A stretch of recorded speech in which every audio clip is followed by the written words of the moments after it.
there, everyone, and welcome to the Theories in Action Exchange, the senior conference and our kickoff to graduation for the class 2016. You don't have to clap. Okay. It's the first time we made people clap, but it's sad. This is our 7th year doing this event, and in the past few years, it's become a reflective space for seniors to share not only their journeys, but also the work that they've been doing. And this roundtable will be a little bit more particular, and we'll be talking about a common starting point in different journeys throughout our time at Brown. So to first demonstrate something that we learned while we were part of Brown Conversation, we're going to introduce ourselves in 3 different parts. So we'll start over there. Hi, I'm Jenna. I'm Wayne. I'm Manuel. Part 2. I study economics and environmental studies. I do an IC in critical humanities, but pretty much I study philosophy. I'm from San Diego. I study cognitive science. Part 3. Why are you here at this roundtable in particular? I'm at this roundtable for an opportunity to think about how my path throughout Brown what I should be thinking about as I leave Brown to inform the decisions I make after Brown. So I am also one of the I work as a peer advisor at the Curricular Resource Center alongside Manuel, and I think we were sort of shooting the breeze talking about Theories in Action, which Manuel is running basically, and I thought it might be really cool if we could sort of invert what these panel discussions are about, which is about bringing together the different seniors to talk about how their divergent projects actually intersect with one another. But could we maybe think about it in reverse directionality, where we had a very similar or common starting point, but we've gone different ways since then? So could we talk about the significance of those divergences, but also about the common thread that is the Brown conversation that has been with us throughout these different experiences? So that's why I kind of wanted to make this happen, and so we got together and pulled something together. Yeah. Yeah. I'm here because Brown Conversation sort of holds this like mythologized like place in my mind. It was something that I was a part of when I was a first year, and as I was transitioning to Brown, it exposed me to a lot of debates, words, concepts that I had never really encountered before. And I think in terms of allowing me to have done the work that I do, like as a student advocate, as a whether activist, someone that's been working to make Brown a better place, Broco always seems to be like one of those foundational places, and I'd love to reflect on how it influenced me and other people. Cool. So what you observe there is that the way you start conversations can often dictate how far you go in them. The way you start conversations, how much information you ask everyone to equally share, how much you invite people to share from the very beginning of a conversation can set the boundaries, but also push the boundaries that we might personally feel comfortable talking about. Brown Conversation was a group that met starting in 2011? Spring 2012. Oh, I think, okay. yeah. In like spring 2012, it was a set of older upperclassmen students, predominantly white men, but we love them, who discussed a lot of, who I think in many ways were frustrated with the university, curious about the open curriculum, who were really thinking about the end of President Simmons' presidency and the incoming president's presidency. Basically, it was a group that on Saturdays, it was a group of friends, but it was also a formal group conversation that happened every Saturday off campus at someone's house over dinner. And we were very lucky to have stumbled on it the fall of 2012, which was our freshman year. So so obviously there's this personal component of the 3 of us along with all of you. We sort of want to try to reflect on our freshman year and how far we've come since then. But I think sort of a larger objective to this event is also trying to discern different genealogies in and among the Brown students surrounding the thoughts on the open curriculum. So we're going to start by talking a little bit about what the Brown Conversation was, what the new curriculum, how the open curriculum came to be, and then we'll spend some time asking each other questions and reflecting on our shared and different experiences. And then we'd like to invite you all to have a Brown Conversation here in this room and sort of hear from you all about your thoughts on the open curriculum as well. So we hope to actually start, like, open up the larger discussion by 3:10. So if someone could keep a time on us and let us know. Cool. Cool. Something that I've noticed over my 4 years here, we talk about the open curriculum a lot more. We talk about it probably more on tours than we do in any other time in a Brown student's life. The open curriculum is like a really quintessential part of Brown, but I've learned as a tour guide, as someone who's worked in the admission office, that I can describe the open curriculum in a lot of different ways. I can say, open curriculum, you choose your own classes, it's really dope. You skip math, you don't have to take it if you don't want to, you can take it if you want to.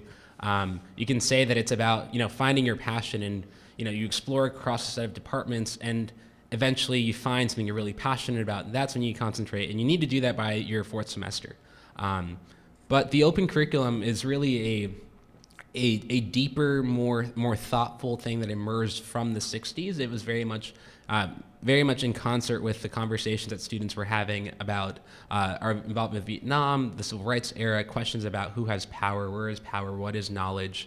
All of those questions led a group of students to channel and mobilize their energy and really kind of input into really rethinking how a university works. So a group of students in 1968, 69, a group of 40 people in a group independent study project, a class that they made, wrote this document called a draft of a working paper. And in the draft of a working paper, it kind of conceptualized knowledge and a liberal education to be not so much the passion talk that we, I think, use at Brown now, which we'll be talking about later, but it was really about asking students to identify a set of questions that they wanted to have and to give them the academic freedom and the liberty to look across the university for the answers.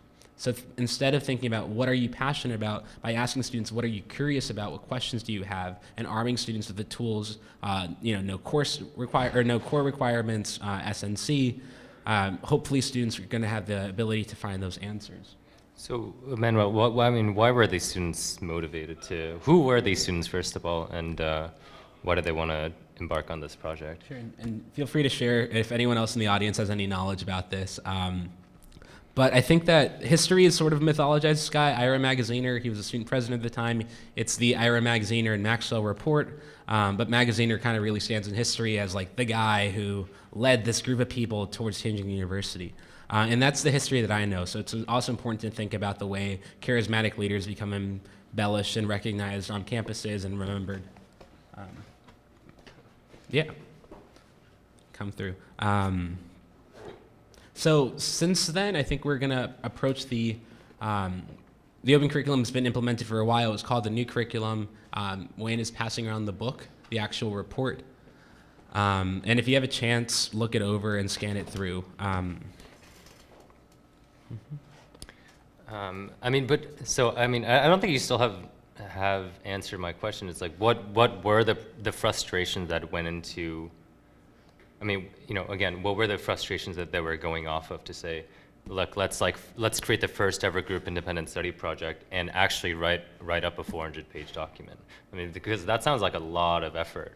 It does sound like a lot of effort. The kind of effort that I simply don't have the time for if I think about my time at Brown. I think that if you have any answers on your own question, because I don't, but I do know that was a time where a lot of students were asking hard questions about the university, sort of like a time like now. And this question about like what is knowledge and what should knowledge be, what is education, what should our education be, is I think really foundational. I think a lot of the concerns that they bring up in the book, there's actually a foreword in there that was written more recently that calls attention to the fact that many of the concerns that the students bring up in that book are concerns we talk about today, and we talk about them today as if they're new. Some of them are, but some of them you will find in that book, like the tension between research and teaching and how the publish or perish system can detract from students' learning experience. All sorts of issues that we talk about today are brought up in there. Yeah, they hated advising then too. One thing that was surprising to me as I was thinking about this history that I was presented with as a tour guide, the majority of the people that wrote the open curriculum are white men, and Brown is the only Ivy where students weren't protesting enough to be sent to jail. So I was always just really curious about like what it must have felt like to be a student of color on campus where like all this shit's blowing up around us, right? And all these questions are happening, all these systems are being challenged, and to me it felt like and then the Brown students all turned into each other and they wrote a report.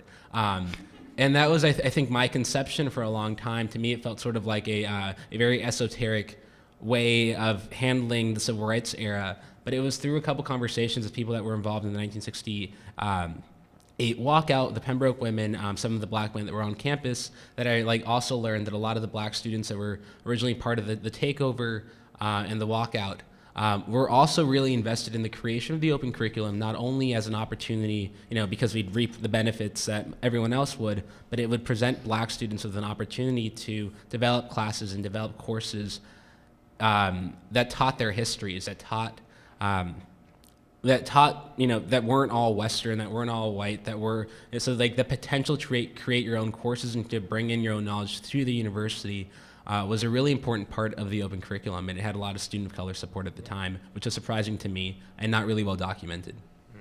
I mean, to add to that, I mean, I think those concerns that came out of the civil rights movement era, in the book itself, if you look through it, I think the concept that seems actually foreign to me, at least now, is the idea of student power, and it's something that the book mentions repeatedly, and I think it's meant to capture this desire for students to, as Manuel was explaining, create the courses that they wanted to be learning, as opposed to accepting sort of a reified curricular structure that the administrators or history of Western civilization or all these things that are sort of canonical courses. So we're contesting that terrain and engendering sort of a lively, dynamic, and constantly evolving Brown education. So how did it work? Did it work? So other fun history, like John Hayes stuff that I stumbled on, after the open curriculum was installed, so like fall of 1969, Brown was in total chaos. Professors didn't know how to do this. Incoming freshmen didn't know how to do it. Seniors, sophomores, no one really knew what was happening. So the first few years of the open curriculum were really messy. The university's dean of admissions led a committee immediately after, I think like a couple of years, like 3 or 4 years after the open curriculum was created, where they're like, we're admitting the wrong kind of students. We are admitting regular college students that are doing really, really well, but we're not specifically thinking about which students would benefit from the open curriculum. What kind of attributes do we look for from students to take advantage of this curricular structure? And that's still a challenge today. With a time of increasingly competitive admissions processes, I think we have to kind of re-examine what it means to admit students that are independent, creative, because as I think we've all learned through our own interpersonal experiences, or emotional existential crises navigating the open curriculum, some people navigate it a lot better than others. Some people need more support than others. Some people need in a time where we have more low-income students, more international students, is the open curriculum, does it still make sense for everyone? And that's, I think, a question that we're not really examining, that we kind of need to in order for us to properly implement the diversity and inclusion action plan and to really properly implement a better university for all. Okay, so with those set of questions, maybe we can jump for 40 years. And I mean, what we're trying to, I mean, the reason why we're hosting this conversation, one of the reasons is just to say that there's actually a lot to be thought about, and there's so much of the history of the curricular development over the past 40 years. So next year will be the 50th anniversary of Brown's, the working paper. And there's so many lacuna in our knowledge. Sorry. Almost 50 years, yeah. So just to say that there's so much of the history that we simply don't know about, but I think would be really valuable to actually look into the different voices and the different sentiments that went into the development. But so I guess as one instance, one manifestation of this sort of energy to think about curriculum, thinking about Brown's liberal arts education, what emerged in 2012 was a community known called the Brown Conversation. And maybe Jenna, you could sort of, just try to, could you maybe, describe what the space was like, what its founding intent might have been, who are the members, what was it all about?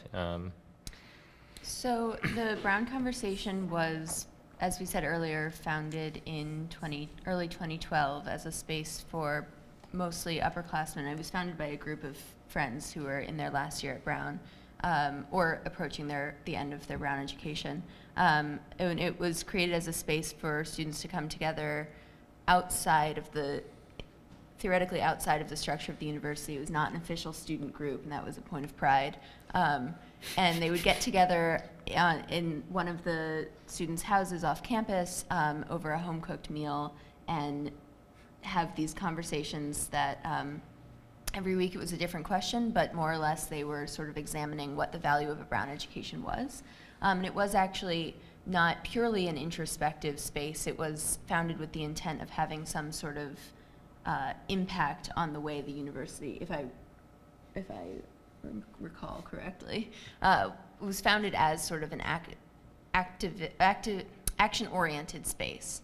And then whether or not it lived up to that, no, it didn't live up to that. But over time, it became a space where that core group of friends started inviting other people who weren't in their friend group to come together, and we were lucky enough to join that group as freshmen and continue to have these conversations to examine the curriculum and the way Brown is operating. Could we all just very quickly go down the line and say why we arrived to Broco and around when? Yeah. So, right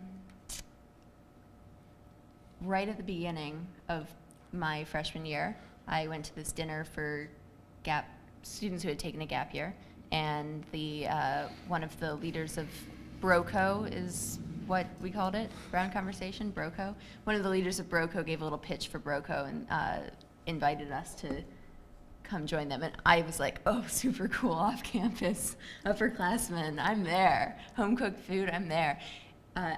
One funny thing I just want to share is that it turns out that my older brother had been very involved in this space, and I had no idea, and I was like, yes, something that Brett didn't do. And I went, and then like weeks later, it came out that he did in fact do that. And I was like, can't get away. Yeah. I think, oh man, I hadn't actually thought about this, but the irony of the whole situation is I was actually assigned to go to Brown Conversation. So I think in the opening weeks, I joined UCS. And even that came out of, so I had taken a gap year before coming to Brown, and half the year I spent working at an educational policy think tank in Seoul, South Korea. And so I had these preconceived interests in education and curricular structures very vaguely. And then joined UCS, and I was on the academic services committee, I don't really know. And then I was told to go to Brown Conversation to check out what it was like. I went there, I think the first conversation, it was early October, and it was a conversation about online education and how it's going to change. By the way, this is a conversation I don't think is being had today. 2012, we were all talking about online education and how it might totally threaten the idea of a residential college system. I think that conversation has sort of petered out, which in itself is a really interesting historical phenomenon. But anyway, I went to the conversation. I it was homey. It was an off-campus house, and as a freshman, it was very attractive that I'd be fed these home-cooked meals. And I quit UCS, obviously, and just stuck around with Brown Conversation. So that's a partial story. Yeah. I was very lucky to have a really good friend, Stanley Stewart, who met one of the hallowed Broco leaders, Evan Schwartz, in at ADOC, and it was a weird conversation at the ADOC activities fair where Evan's like, you have to come to Brown, and you also have to come to Broco. That in my freshman hallway, Stanley was leaving to go somewhere off campus, somewhere mysterious. We were in Keeney, and that's not mysterious. Well, it's mysterious.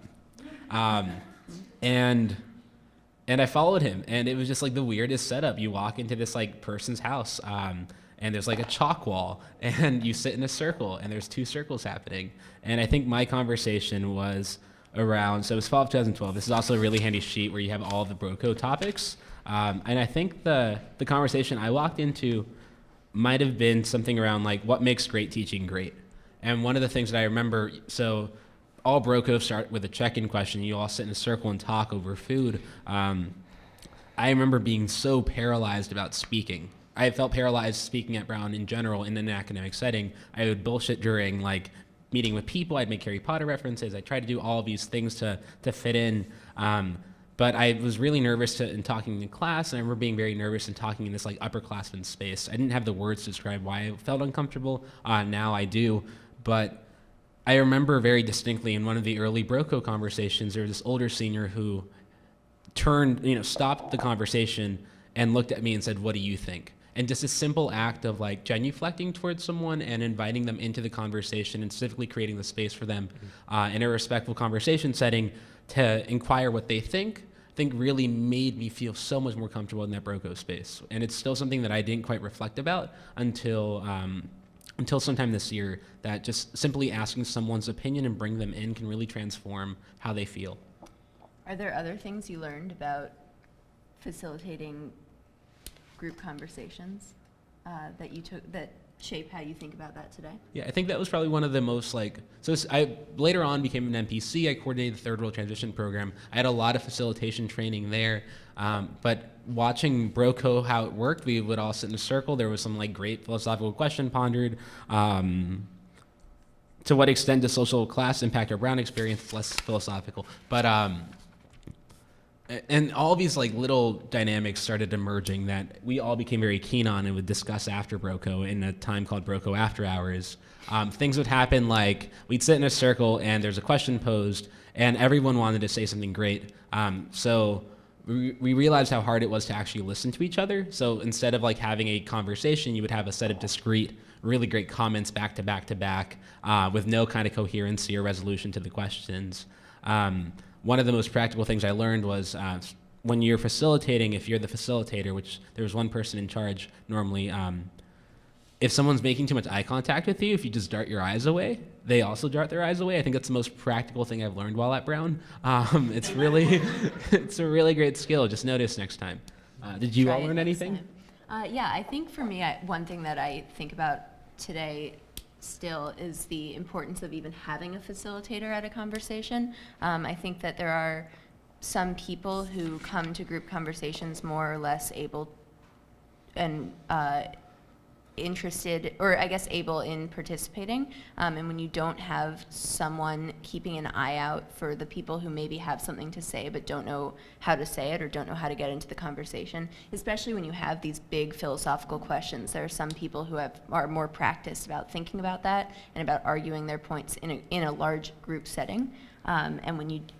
So when you don't have someone who's sort of laying things out and making sure the conversation moves forward and incorporates everyone's opinions and thoughts, then it can kind of, if not devolve, become a rather exclusive space. Wayne, could I ask you a question about, do you think that how you interact with Broco as a freshman is different than how you would interact in a Broco space now as a senior? That's similar to a question that I was thinking about. Could I flip it around maybe? Sure. Okay, so first of all, I think my main takeaway from the Brown conversation was the first space where I learned something like what intentionality is. To have the confidence or the courage to say, I actually want to think about this with other people, and so I'm going to actually make an active effort and the time to propose a topic to someone else. So this group conversation, yes, this was a group conversation, but I think it also spilled into my sort of more personal one-on-one inner relationships as well, as if something is bothering me or if there's something that I'm really, really curious about, having the courage to actually reach out to the other person and say, like, can we please have this conversation? I think prior to participating in the Brown conversation, I didn't know that was something that I had the ability to do. But that being said, I think one of the fundamental limitations of the space was because it had such a it did have a narrow focus, which was about Brown's curriculum and Brown education, and because there was a constant in and out of students, that oftentimes we would have new students come in, and then what would happen is that the same set of questions that we had addressed, like let's say a month before, would resurface because they're all on students' minds, but they would enter the space in different ways. And it's not like this wasn't like FemSex with a rigorous curriculum designed a semester ahead, and then we would all sort of sign up in the beginning and then go through the syllabus, week by week. It was a horizontal community where we had a core group of devoted members who would come up with a discussion topic every week, but then invite to anyone possible, and then we would try to make sure that everyone who ends up coming to the space to actually participate in this space. But I think one of the drawbacks, I wouldn't say a drawback, but one of the things that ended up happening was that we would end up having the same conversation over and over again. And so that's why, like, for me, looking at it at the space as a senior, I'm like, oh man, like, I would not want to have those I would not want to be in that space and like just have that conversation again. When, there are certain questions that I feel like I've resolved and like have moved on from, or there are some questions that don't resonate with me any longer. But at the same time, thinking about this space has also reminded me of the questions that I never actually answered, but nonetheless moved away from. So, I mean, last year, my brother's a freshman in college currently, and he called me one day and he said, like, why am I here? Why go to college when, people are getting shot on the streets and like getting called racial slurs, and like I can't buy anything without contributing to fossil fuel, and like yada yada yada. Yes, like these are all problematics that I think all of us struggle with, to a certain extent. And so when he asked that question, I mean, it was sort of like, yeah, like I agree with the question, but I don't have anything to say back to you. And I think that was one moment when I realized how nice it was to have a space where we could openly express those questions, even if we didn't reach an answer. So that's a mixed bag of responses to your question. Yeah. So we have like 10 more minutes before Yeah. we want to break up. Do we want to talk about any of these?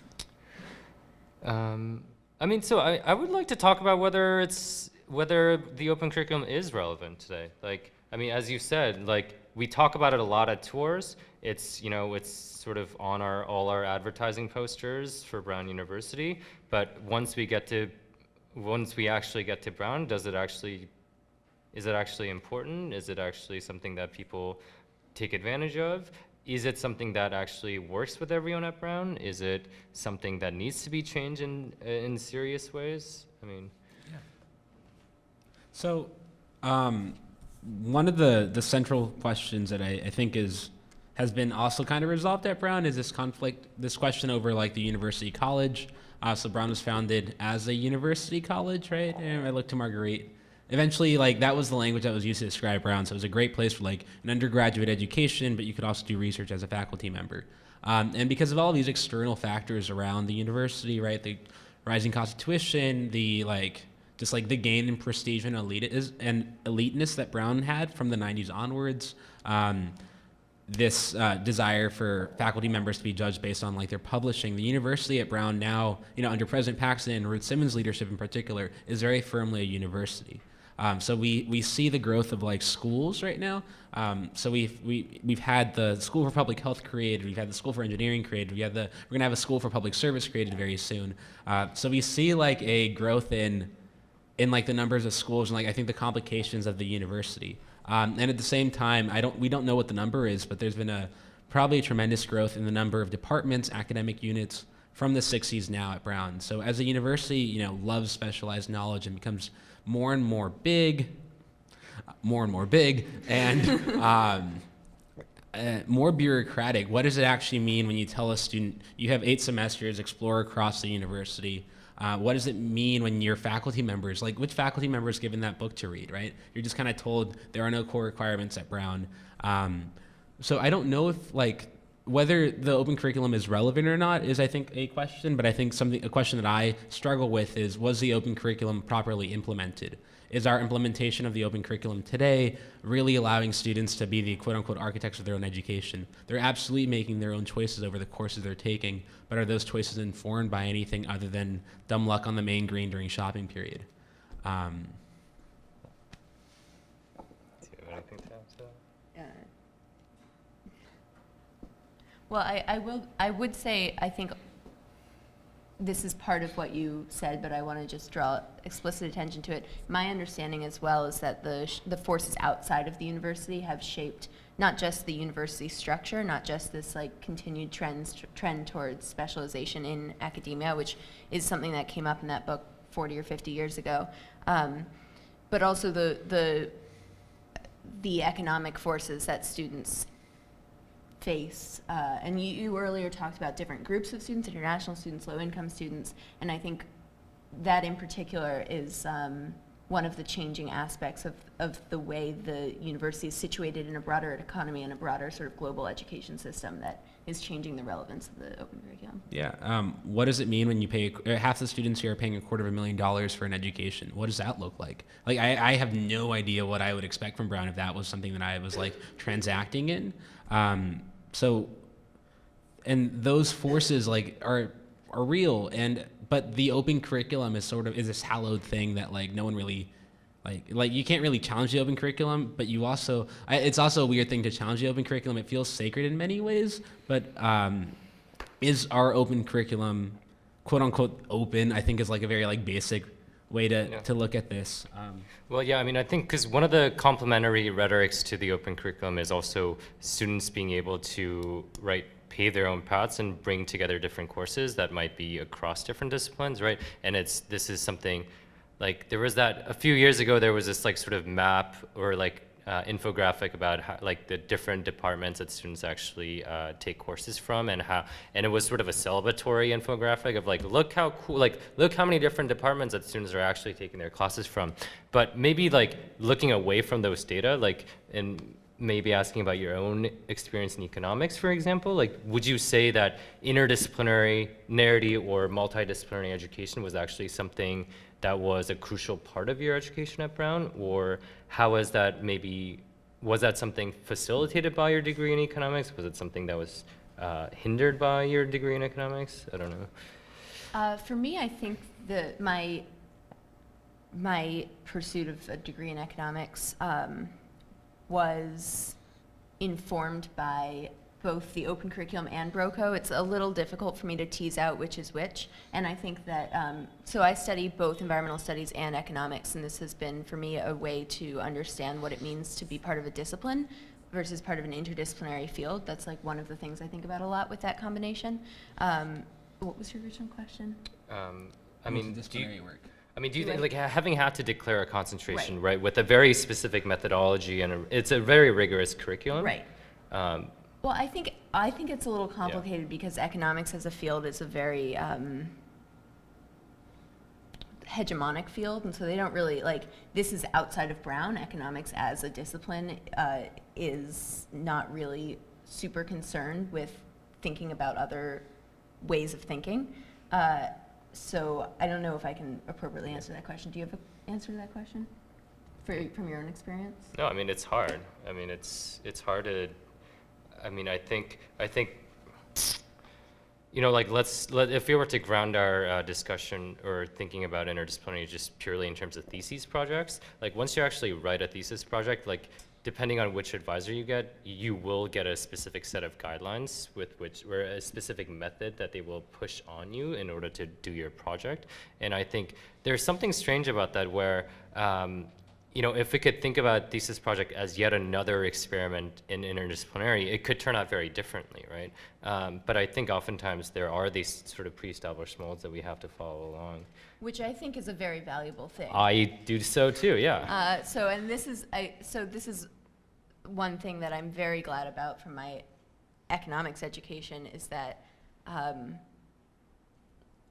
I guess I should say this. I think in the ideal new curriculum sort of open curriculum implementation, students would explore in their first 2 years and find a discipline that they want to get into and get into it, fine, but know exactly why they're there because they had the opportunity to pave their own path to get there. And I think that's the key. I think that interdisciplinary, I don't think disciplinarity is necessarily a bad thing as long as you are aware that so for me it's been valuable to be aware that my disciplinarity is situated in a broader context of multiple different frameworks for understanding a problem. And I think that would be one byproduct of an ideal implementation of the new curriculum, is that every student ending Brown with like a very particular thesis in this one tiny, tiny part of academia knows exactly why they're there.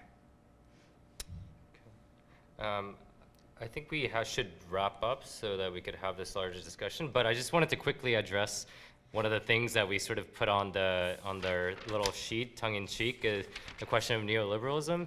I mean, I think I just want to quickly say, like, we're not like very serious about it, but I think there is something striking just looking at it from a distance of like this real insistence that like Brown students should be the architects, read entrepreneurs of their own education, is something that seems to have great resemblance to, you know, the discourse on neoliberalism of how each individual should, you know, work for themselves or to assert their own freedom, yada yada yada.